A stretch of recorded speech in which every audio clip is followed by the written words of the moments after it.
Bonsoir, c'est Adeline. J'ai encore regardé la Starac. C'était la demi-finale et je viens partager mon avis avec vous. Je vous cache pas que j'ai, comme disait Jeanne, le seum. Un petit peu pour des raisons qui deviendront limpides quand je décris les prestats une à une, telles que je les ai perçues. Évidemment, j'ai pas l'objectivité infuse. À ce stade de la compétition, on a tous nos préférences, les choses qu'on apprécie, et puis des autres choses qu'on aime moins. Donc, bon, j'essaie de pas être trop méchante non plus. Mais voilà, je suis là pour dire mon opinion aussi. Puis vous me direz si vous êtes d'accord ou pas, dans le plus grand respect, bien sûr, les uns des autres. Alors on commence, bon, il y avait beaucoup à dire sur cette soirée. J'ai trouvé quand même dans l'ensemble que c'était moins speed que la semaine dernière. Il y avait quand même pas mal de meublage, ça respirait un petit peu mieux. C'est vrai que la semaine dernière, on avait vraiment l'impression que c'était un enchaînement très très rapide. Ils avaient beaucoup de choses à faire et c'était vrai. Hein.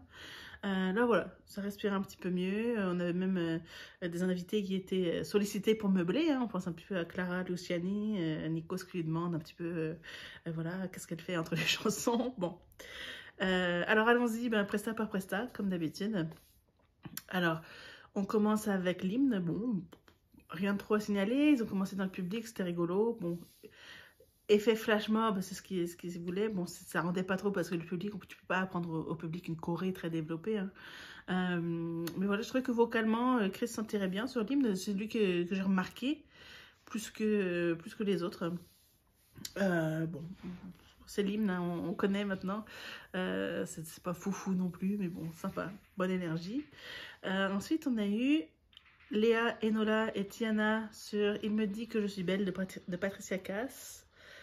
Alors, c'est intéressant qu'il n'ait pas fait ce trio-là avec justement Léa, Enola, Anisha, qui aurait eu un petit peu un effet miroir vis-à-vis de la chanson de Star is Born que vous avez faite en début, au deuxième prime, je crois, vraiment vers le tout début. Ça aurait été intéressant de voir leur évolution sur ce point de vue-là.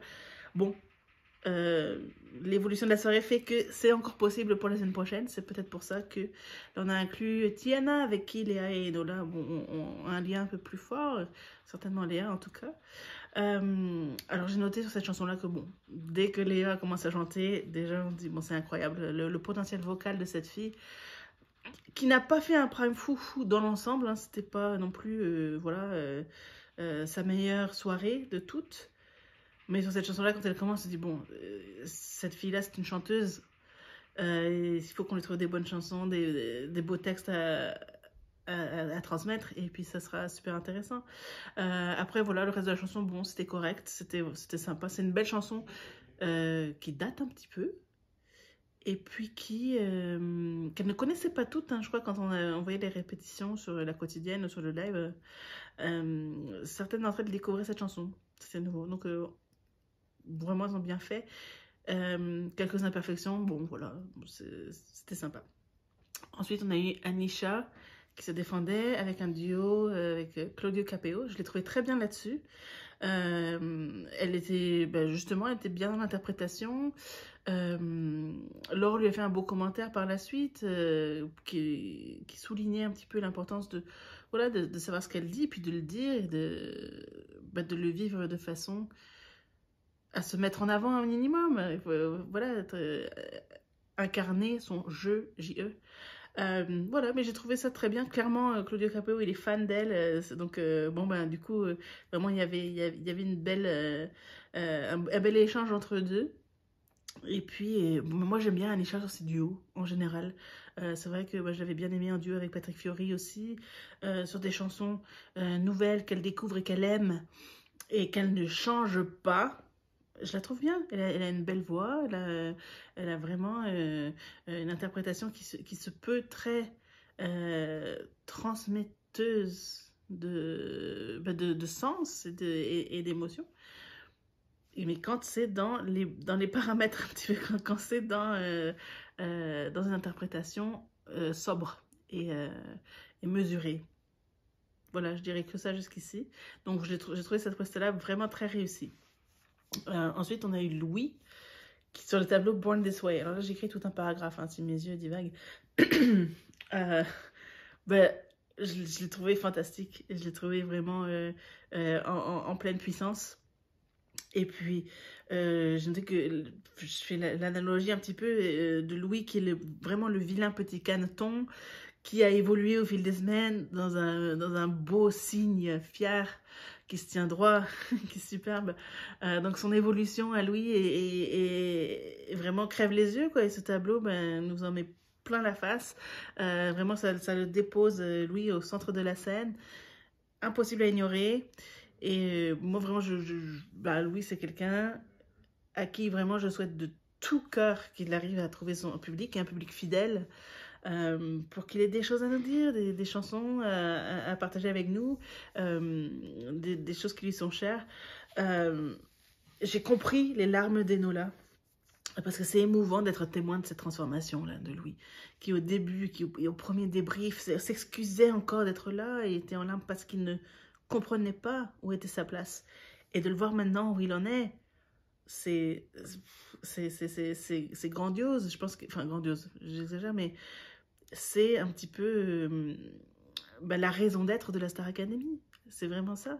Alors, on compare cette performance-là sur Born This Way avec Un autre monde de la première émission, de son intro, en fait, sa présentation sur Un autre monde de téléphone.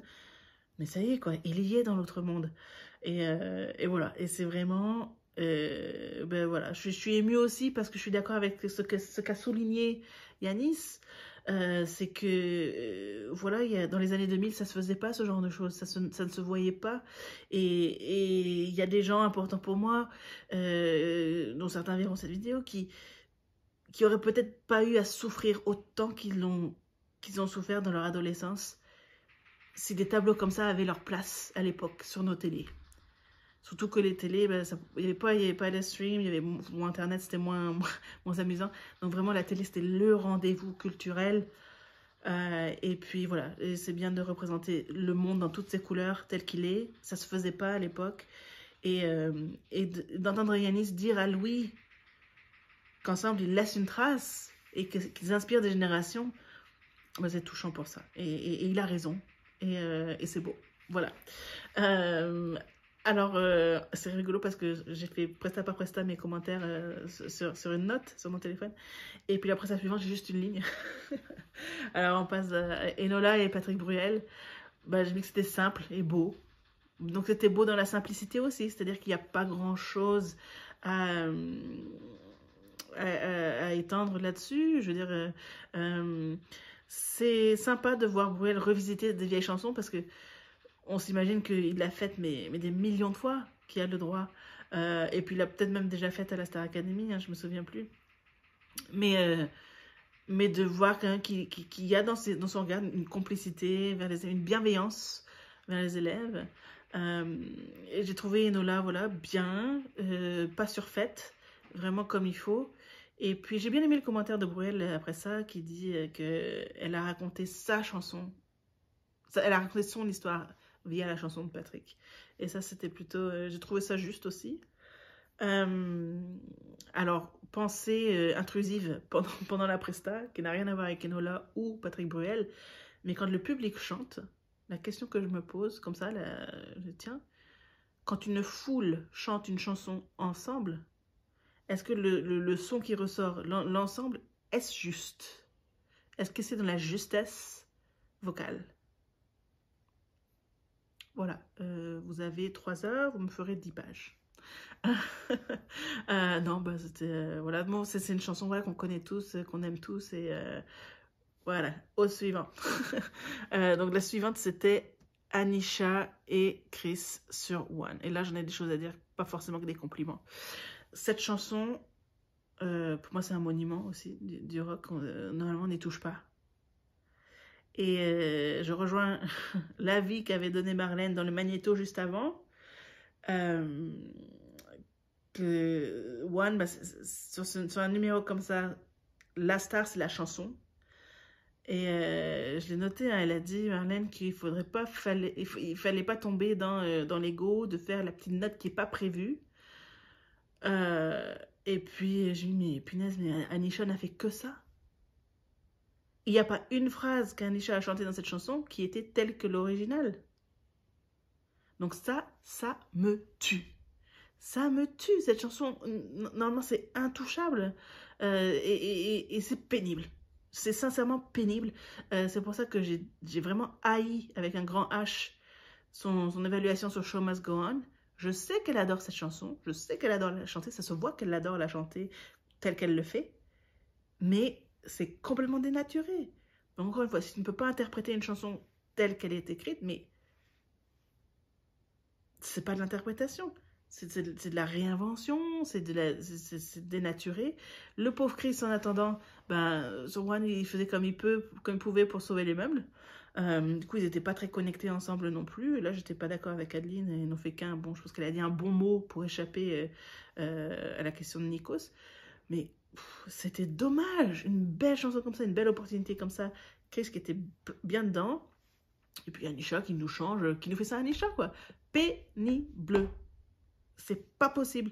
Donc, ça veut pas dire qu'elle dénuait de talent, hein. Au contraire, moi j'ai hâte, par curiosité, d'écouter ces chansons à elle qu'elle a écrites, parce qu'elle a une belle voix que je reconnais, sur ces duos de chansons en français que les artistes sont là pour promouvoir. Alors, probablement, on lui dit, ne change pas ça. Elle est très bien. Je l'aime beaucoup dans ces situations-là. Donc, ne va pas gâché. Pour moi, c'était vraiment gâché. J'ai même noté que ça m'a dégoûté. C'était complètement saccagé. Donc, voilà, quoi, ça m'a vraiment saoulé. Je me dis, qui t'a donné ce duo à Chris, qui s'en est bien sorti dessus, hein, dans l'ensemble. Je me dis, ben, Stanislas ça aurait pas fait pire qu'Anisha. Hein. Franchement, moi, je la fais mieux sous ma douche. Mais voilà, c'était nul parce que ça a été gâché par Anisha. Alors, me tombez pas dessus, les fans d'Anisha, chacun ses goûts. Mais pour moi, quand elle change les mélodies, c'est juste pas possible. Au suivant. Donc, on passe ensuite à Louis et Clara Luciani, Respire encore. Ça, c'est une chanson que je connaissais pas avant, donc j'ai découverte ce soir. Bah, une belle chanson. Une chanson sympa, voilà, qui bouge bien, qui met dans l'ambiance. Que oui, j'écouterais sans doute si j'étais tombée dessus par hasard. J'ai noté que cette chanson, Louis, il est chez lui. On sent qu'il aime ce qu'il chante, qu'il est en plein dedans. Il y a pareil une belle connexion entre les deux. Et puis j'ai mis on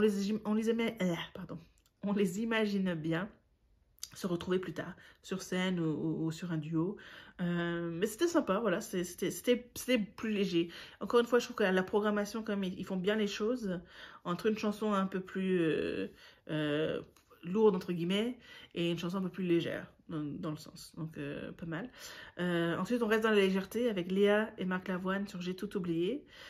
Alors, il y a des problèmes de balançoire, et ça a été plutôt amusant par la suite, hein, dans les commentaires qui ont été faits. Problème de balançoire. Bon, c'est dommage, hein, il y avait un tableau, il y avait une choré, bon, qui était du coup tronqué.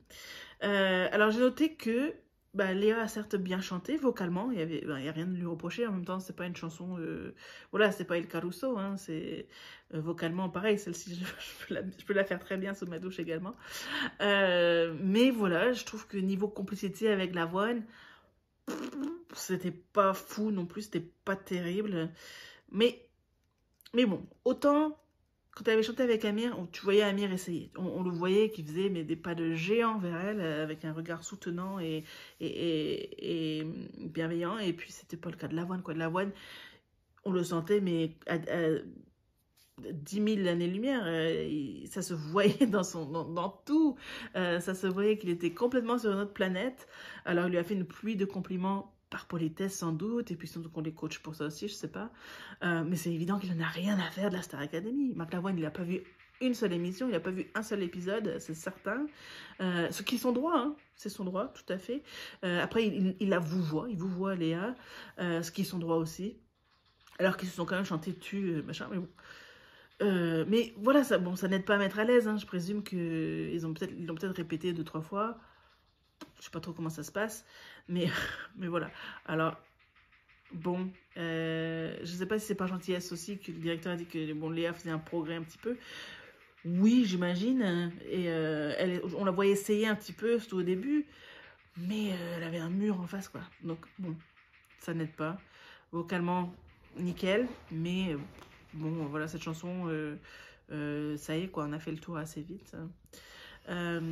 Alors après ça, bon, je pense qu'on a dû avoir une couche de pub quand même entre tout ça. Parce qu'on a eu Star Academy, The Musical. Je reviens aussi sur la voix et Léa. Nico se demandait à tous les nommés qu'est-ce qui les motivait pour aller en finale. Et Léa a insisté quand même pour avoir un tableau sur la balançoire. Et c'était amusant, c'est sa personnalité qui ressort, c'était rigolo. Elle ne démord pas, elle veut sa balançoire. C'était marrant. Alors, The Musical, par contre, bon. Alors, j'ai mis que ça a beaucoup faussé là-dessus, au niveau vocal. Le téléphone pleure, c'était pas trop là. La pire performance vocale, je pense, sur la comédie musicale, c'était Léa. Quand elle chantait On démarre une autre histoire. Oh, c'était faux. Toutes les fins de phrases étaient fausses. Alors, je pense qu'elle a découvert la chanson aussi il y a quelques jours. Hein. À mon avis, c'était pas une chanson dans son répertoire avant ça. Mais elle était dans le mien, parce que la Star Academy 2 l'avait chantée sur leur deuxième album studio. Star Academy 2 fait sa boom. C'était Houssine et quelqu'un d'autre qui chantait ça. Houssine et Aurélie, peut-être. Et avant qu'on sache quel serait l'hymne de cette saison, ouais, je me dis, tiens, qu'est-ce qu'ils vont prendre? Ils ont pris des chansons des années 60 pour la première saison, là, parce qu'ils vont prendre des chansons des années 80. Et je me dis, mais ce serait pas mal en fait, parce que quand tu regardes le texte, voilà, on démarre une autre histoire, genre, et les gens, la Star Academy revient, mais ok, c'est pas les mêmes personnes, c'est nouveau quand même, il y a des nouveautés. Je me dis, tiens, on démarre une autre histoire, ça pourrait être sympa comme hymne. Bon, ben, ça l'était, mais juste pendant 20 secondes sur leur comédie musicale. Voilà, c'était la petite anecdote au passage qui a rien à voir avec l'émission. Mais voilà. Alors ensuite, qu'est-ce que j'ai mis ben voilà, ils se sont bien amusés, quoi. Ça se voyait qu'ils étaient contents de chanter tous ensemble l'une des dernières fois. Et puis, bon, voilà, c'était correct, c'était sympa, c'était amusant du fait de, voilà, du gimmick de la comédie musicale, le coach qui vient, qui vient faire un featuring. Voilà, c'était sympa. Ensuite, on a eu Tiana et Camélia Jordana. Qu'est-ce qu'elle portait, Camélia Jordana? C'est pas possible, ce truc. C'était gênant. Il y avait une gênance avec son haut, avec des mains, des moules de mains sur sa poitrine. C'était particulier. Bon, pour en revenir à la chanson, Mistral Gagnant, pareil, c'est un grand classique. Bon, est-ce qu'on a vu Tiana faire des envolées de mélodies qui n'ont rien à voir? Non, les grands classiques, tu les touches pas, tu les fais bien. Alors, c'était touchant de la voir si jeune chanter un texte voilà, si riche. Mais voilà, elle était bien dedans, c'était joli. Voilà, puis on soupçonnait un petit peu, hein, si on a regardé les sondages à droite à gauche, ce que j'ai fait, on se doutait en voyant Tiana interpréter ça, que c'était son dernier moment de lumière sur le plateau, quoi. Donc c'était voilà, d'autant plus touchant pour ça. Je lui souhaite du bien à Tiana, juste une belle et longue route. Je sais pas si les producteurs vont prendre le pari de la soutenir si jeune, mais en tout cas je le lui souhaite, et surtout qu'elle fasse pas trop de mauvaises rencontres, que voilà, qu'elle arrive à nous sortir quelque chose, parce qu'elle a une personnalité très attachante et puis très souriante, et voilà, enfin je veux dire dans le sens où elle a une pêche qui est communicative, une bonne humeur qui se transmet facilement, donc qui nous fait sourire. Voilà, donc bon vent Tiana. Elle manquera au château, c'est clair. Moi, je la trouvais super rigolote aussi. Donc bon, à bientôt. Ensuite, on a eu Chris qui a chanté avec Vianney, Call on Me. Une chanson, voilà, il a remplacé Ed Sheeran. Alors j'ai mis encore une fois que Chris a bien, voire très bien chanté. Mais par contre, le partage, voilà, entre eux n'était pas au rendez-vous. Alors, ça fait 2 fois Chris ce soir. Donc, il y avait le duo avec Anisha, que j'estime pas être complètement sa faute. Mais là, voilà, avec Vianney non plus, ben, est-ce qu'ils se sont regardés une fois? Peut-être vite fait. Il n'y avait pas forcément une belle osmose, il n'y avait pas forcément quelque chose. Et il n'y a aucun prof, à aucun moment ça a été souligné. Donc là, je trouve que c'est un petit peu 2 poids 2 mesures. Parce que quand ça arrive à Léa, ben, on pointe le doigt dessus directement. Quand ça arrive à Chris, bon, bah, non, t'as bien chanté, t'as mis l'ambiance, donc c'est cool. Je sais pas si ça c'est très honnête. Alors, est-ce qu'on attend une complicité plus marquée quand il s'agit d'un duo homme-femme? Bon, c'est lourd, quoi, si c'est ça. Donc, moi, je l'ai noté dans cette chanson-là que, bon, on se demandait si Vianney, il venait là par obligation contractuelle. Est-ce que c'était pas écrit dans les petites lettres du contrat The Voice que tous les coachs, si Starac il y a, doivent y venir? Bon, je sais pas, parce qu'après, il a quand même eu des commentaires vis-à-vis du fait qu'il regardait, qu'il s'attachait au candidat, donc on sait pas. Mais si tu voyais juste cette prestation, tu pouvais te demander. Voilà, ensuite on a eu... Et elle est bien la chanson, et moi j'adore Vianney, donc c'est vraiment pas un reflet sur ce que je pense de lui. Mais voilà, Chris a bien chanté, mais il n'y avait pas d'étincelle entre eux, il n'y avait pas de supplément d'âme dans cette prestation. Et enfin, il y a eu la dernière collégiale, alors je dis enfin, non, il y a eu un duo après ça, hein, mais la dernière collégiale qu'ils ont faite à 6, c'était Tant qu'on rêve encore, issu de la comédie musicale Le Roi Soleil. Alors bon, déjà cette chanson, c'est souvent l'arme garantie. Bon là non, j'ai gardé ma, ma composition. Mais moi je trouve que, voilà, de chanter cette chanson avec projeter derrière eux des images du château, enfin l'image du château, c'était touchant aussi. C'est là qu'on se dit, ah merde, c'est vrai, bah ouais, en fait, il y en a deux qui s'en vont là, dans 10 minutes. Voilà, et on se dit, mince, c'est là qu'on se rend compte qu'on s'est attaché un petit peu, beaucoup, et que c'est chiant, quoi, qu'il y en ait deux qui partent à chaque fois, et que ce soit si court, et que ce soit la fin de la semaine prochaine. Alors, pour ceux qui n'auraient pas lu la nouvelle, je crois que c'est Télé Loisirs qui a révélé de façon plutôt officielle que la saison prochaine est signée pour faire entre 12 et 15 semaines avec 16 candidats. Donc là, on reprend, voilà, le format de la saison 1. Et de la saison 1, oui. Je pense qu'à la saison 2, ils étaient 18. Ou c'était peut-être la saison 3. Enfin, à la 4, ils étaient 18 aussi. Donc ça devait être la saison 1 qui était 16 candidats, voilà, entre 12 et 15 semaines, selon le succès ou pas, j'imagine. Donc voilà les news qui sont sorties très très dernièrement. Donc le rythme sera moins brutal, c'est-à-dire qu'on va pas les perdre, on va pas les perdre aussi rapidement, les candidats d'une semaine à l'autre, et puis on va pouvoir avoir une évolution quand même beaucoup plus étendue sur, voilà, 3 ou 4 mois. Donc vivement, je suis contente de ça. Et l'autre news qui est sortie, c'est que, alors, en plateforme de streaming, il va y avoir un album qui sort, qui est intitulé Iconique, et ça va sortir vendredi 25, là, donc très prochainement. Voilà, donc ça aussi, dès que c'est disponible, je télécharge ça. Alors pour en revenir, voilà, à l'émission, on a eu pour finir donc un récapitulatif des prestations, des nommés, voilà, dernier appel au vote, c'est très serré, voilà. Puis Louis et Patrick Bruel ont chanté la chanson de Patrick Bruel encore une fois.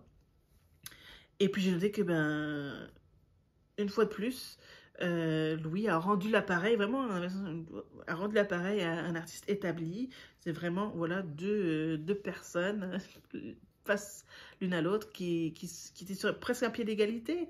Je trouvais ça super bien, voilà. Je trouve que Louis a brillé par l'assurance qu'il a gagnée en quelques semaines, et c'était vraiment beau. Et puis Patrick Bruel a eu des mots touchants pour lui aussi, de voir que son évolution nous rendait tous un peu fiers. Alors, je ne sais pas qui l'entendait par nous, mais en tout cas, pour les gens qui se sont voilà, attachés à lui un petit peu, qui se sont pris d'émotion pour lui, c'est vrai que c'est vraiment, vraiment agréable et satisfaisant de voir le chemin qu'il a parcouru. Voilà, alors je mis après, une fois que toutes les prestations sont terminées, je mis que ce que j'ai... Oui, c'était encore des candidats que j'ai trouvé les meilleurs cette semaine sur le Prime, hein, en prenant juste en compte le Prime. Je trouvais que Chris, Louis, Tiana et Enola avaient été bons. Et j'étais assez d'accord, j'ai regardé le retour au château, j'étais assez d'accord avec les coups de cœur qui ont été partagés. Alors, pas pour dire, bon, Anisha a eu un très beau duo avec Claudio Capeo, mais voilà, pour moi, elle a pris un carton rouge sur One. Et puis Léa, elle a vraiment été en dessous de ses capacités. Là, je sais pas ce qui s'est passé, mais elle a pas mal faussé sur les collégiales, sur les... Voilà. Donc, en espérant qu'elle remonte la pente. Bon, c'est une belle finale qui s'annonce. Hein. On a quand même quatre belles personnalités, quatre belles voix, quatre beaux potentiels. Donc, ça va être sympa. Est-ce qu'on avait besoin de Robbie Williams? Franchement, s'il l'avait pas annoncé en tant que parrain, on s'en passe. Hein. Tu parles d'un parrain. Il n'est pas venu enfin, peut-être qu'il va venir au château cette semaine, je sais pas. Mais, bref. Qu'est-ce que j'ai mis? Bon, bah, j'ai mis, voilà, que je m'attendais à ce dénouement, je m'attendais, oui, parce que, bon, d'une part, je regardais les sondages aussi, donc les codes de popularité, je connaissais assez. La réaction du public face à Chris était inconnue, puisqu'il n'avait jamais été nommé. Et voilà non plus. Mais bon, voilà, on s'y attendait. Mais c'est quand même un peu tristou, parce que voilà, les deux, ils avaient réussi une belle soirée, ils n'ont pas démérité. Et puis, ben, on leur souhaite du bien. Et je trouve que si on avait donné à Chris des chansons justement un peu plus rock, un peu plus pop rock, comme ce qu'il a fait là cette semaine, un peu plus tôt dans l'aventure, peut-être qu'il se serait démarqué un peu plus, peut-être qu'il aurait plus voilà, révélé ce que Laure attendait de lui, qu'elle était contente de sa présence. Bon, on verra bien. Pareil, bon vent, on leur souhaite du bien. Moi, je vous retrouve... Bah, il n'y a pas d'évaluation cette semaine, alors à moins qu'il y ait des annonces spéciales, je pense pas faire de vidéos en mi-semaine, on verra bien. En tout cas, je remercie tous les gens qui me regardent. Je pensais faire peut-être en gros 500 vues sur toute la saison, puis on va doubler ça, je crois. Donc merci à vous, laissez vos commentaires si vous en avez. Je vous dis à la semaine prochaine. Merci.